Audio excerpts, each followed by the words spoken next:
Olá pessoal do canal de Curiosidades Bíblicas, sejam todos muito bem-vindos a mais um vídeo do canal. Hoje vamos abordar um tema que, no meio cristão, é considerado um tabu. No entanto, fiquem tranquilos, pois este vídeo não busca ter uma conotação suja ou maliciosa, mas sim trazer à tona algumas verdades bíblicas sobre sexo no contexto cristão, algo que muitas vezes não é discutido nos púlpitos devido à sua natureza polêmica, sendo considerado um assunto intocável para alguns. A primeira coisa que devemos ter em mente é que o sexo é uma criação de Deus. Sabemos disso porque, quando Deus criou o homem e a mulher, também criou os órgãos íntimos para que o ser humano tivesse a bênção da multiplicação, bem como o prazer mútuo entre um casal. Em Gênesis 1:27, a Bíblia diz que Deus criou o homem e a mulher, e no versículo 28 ele os abençoa e ordena que sejam fecundos, multipliquem e encham a terra.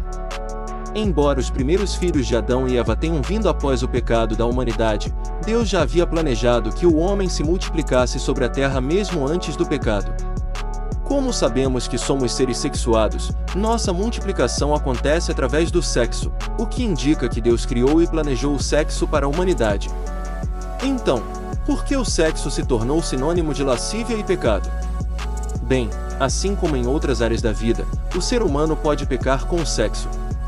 Isso se torna ainda mais relevante devido ao forte impulso que nosso corpo possui, especialmente quando se trata de algo que envolve muitos hormônios.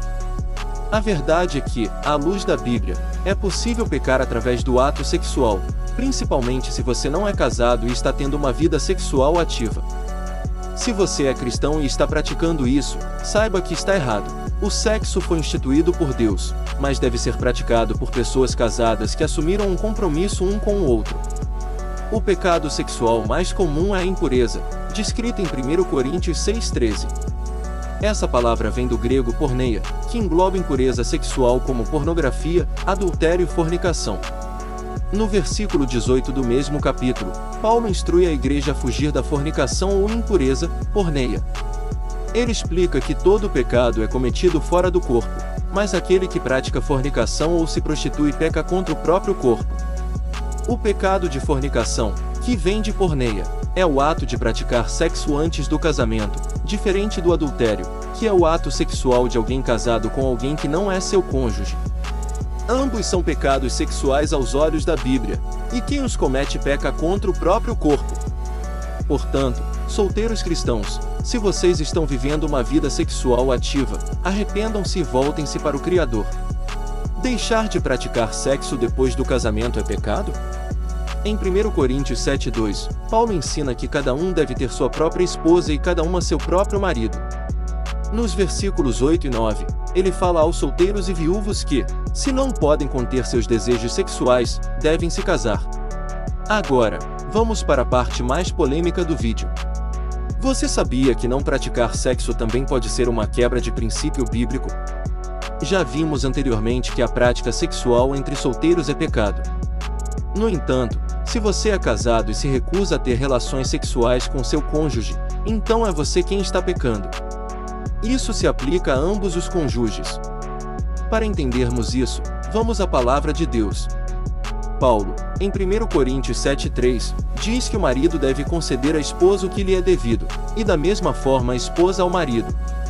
Se lermos esse versículo isoladamente, poderíamos pensar que Paulo está se referindo apenas aos deveres de cada um no lar e na família. No entanto, no versículo 4 do mesmo capítulo, Paulo é muito claro ao falar sobre sexo. Ele não faz distinção, é um versículo que se aplica tanto ao homem quanto à mulher. Paulo está dizendo que, se um dos cônjuges tem desejo de fazer sexo e o outro não, então aquele que não está interessado deveria deixar de lado sua própria vontade para satisfazer o outro. É por isso que ele diz não tem poder sobre seu próprio corpo. Paulo ainda deixa claro no versículo 5 que o casal não deve se privar um do outro por muito tempo, mas apenas por consentimento mútuo, para se dedicarem à oração. Depois, devem voltar a se unir, para que Satanás não tente tentá-los nessa área sensível, levando um dos dois ao adultério. Por exemplo, se você quer fazer uma semana de consagração com jejum apenas à base de água, você deveria comunicar isso à sua esposa e concordar se ela está disposta a ficar sem sexo por uma semana. Se ambos concordarem, está feito.